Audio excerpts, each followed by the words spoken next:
This is the last of the BMW Mini as we know it. Or is it?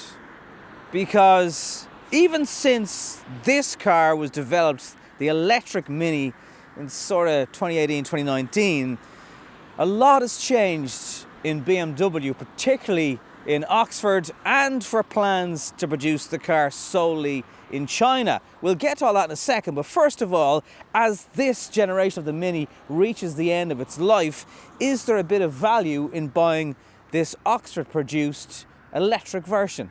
Welcome to Nobby on Cars. Let's start with a look around the vehicle anyway. So the main way you spot that this is an electric version is that yellow S. So this is essentially a Cooper S, albeit an electric version of it. Very cute daytime running lights. You have that air intake, what looks like an air intake in the bonnet. One thing I love about this car is it's small, and I'm so used to driving huge SUVs, crossovers. It's hard to park them. It's hard to find spaces to fit them. But the Mini is just a joy to live with from that point of view. Charging is accessed through here. You do have DC charging, but it's going to peak at 50 kilowatts, whereas the next generation electric Mini will be closer to 100. Yes, the Union taillights are on this car, always a source of comments on these vehicles. Nice little stubby aerial over the top. You have dual aspect almost, well, there's dual glass. Sunroof here goes all the way back. Again, that is quite unusual in cars these days. You have a lovely boot spoiler, and again, just from the rear you get an idea of how compact this little, literally, Super Mini is. And again, the main differences between this car, there's no tailpipe, you have a yellow symbol on the back, and the wheels, they're meant to represent 3-pin plugs. Again, separating this car from the petrol into electric.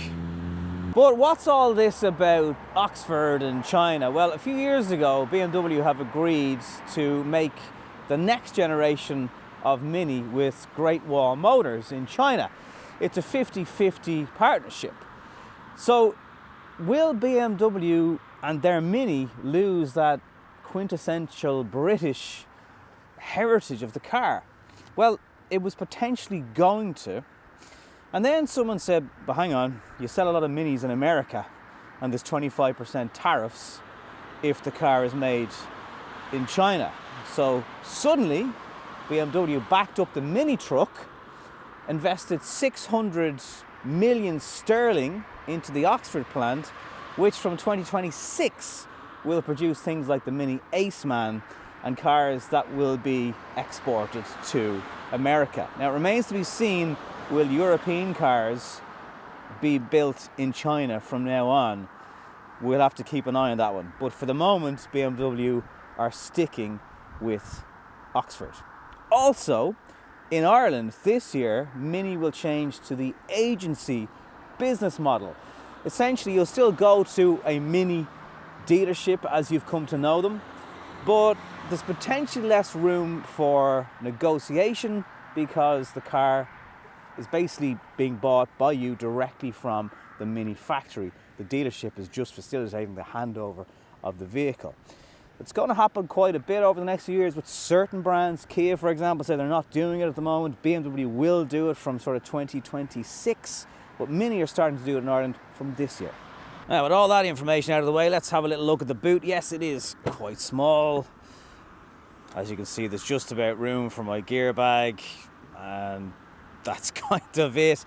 I do like that they give you space down here though for cables, because you're going to have a granny cable and a Type 2 cable with you at all times, because it doesn't have a huge battery.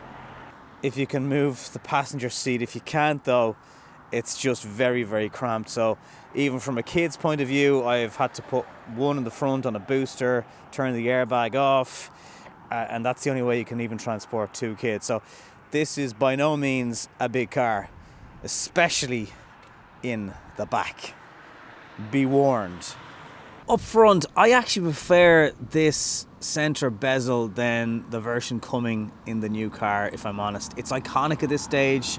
It's been in the original Mini, obviously, and then BMW tweaked it for their version from 2000, but I just love it. And it's still there in the new version, but I don't think it's as eye-catching. Yes, things are small, compact, as you'd expect. Like the armrest is tiny, a little bit of space down there for storage. 2 drinks holders. They're still retaining the BMW gear shifter. Nice switch gear down below for starting the motor. Physical climate control buttons. Your regen can be accessed there. Heated seats, all that stuff. There is a bit of tech going on here then in terms of Spotify, media settings, nav, and timing your charging to charge overnight, and departure times as well, so the cabin can be nice and toasty when you get in and it's freezing. It's one of the benefits of EVs. And then similarly, the buttons on the steering wheel remain. The instrument display here, that moves with the steering wheel when you adjust it, so at all times the top of that screen is kind of blocked from my view if I'm sitting in the driver's seat. That's a little bit unfortunate. And the seats, by and large, are very, very comfortable. Not everyone's going to like the pattern design on these seats, I guess.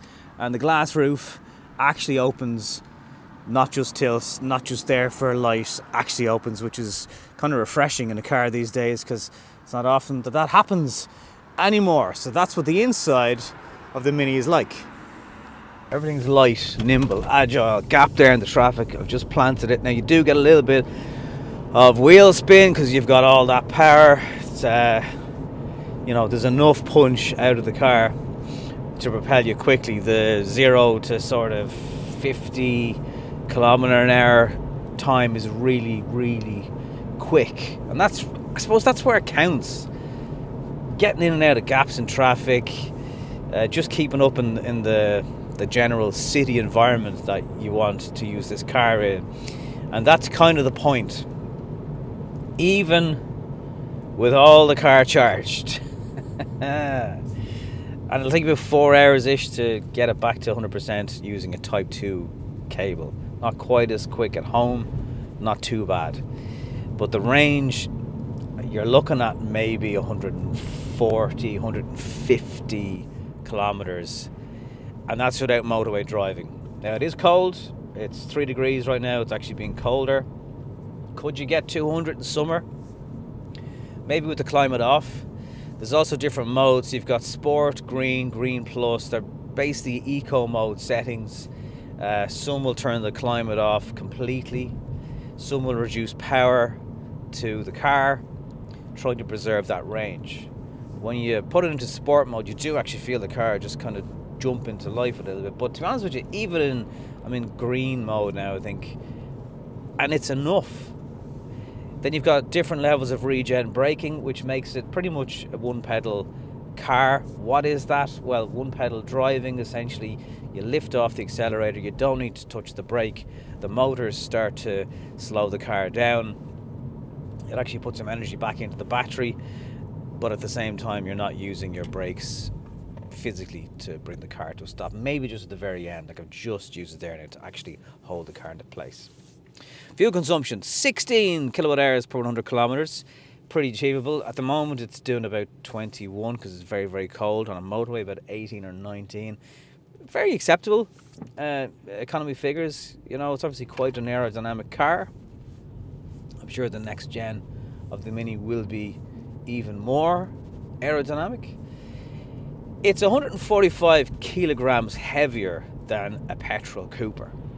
That's like a really big rugby player in the back seat with you at all times. But somehow Mini have managed to hold on to the essence of how a Mini should drive. So that really sharp, responsive steering is still there. You point it in any direction and it just goes.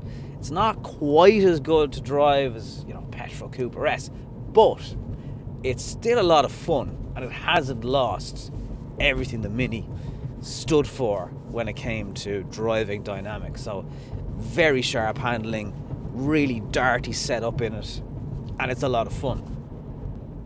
Things like the Mini Aceman that are coming down the track, and the Countryman, they are not cheap cars. Some of them are, well over 50,000 euro.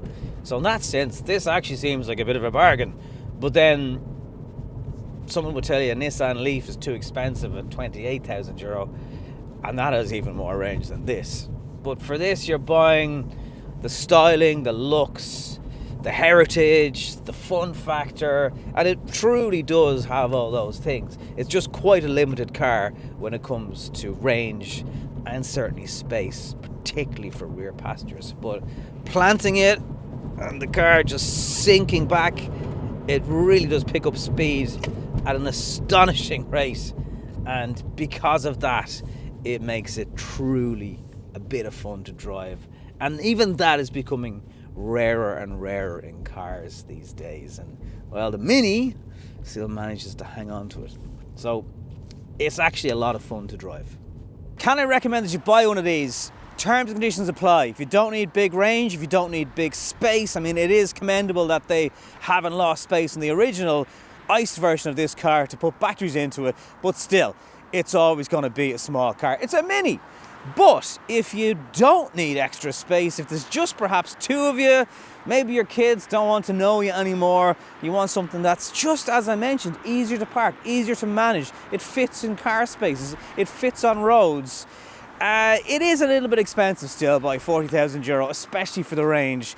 But there's something premium about Mini, and that's where they're going with it. And yeah, it feels well put together, but it is still 40,000 euro, so not exactly cheap. Anyway, let me know your thoughts. Would you wait for the next generation, or do you like the idea that this is from the UK exclusively?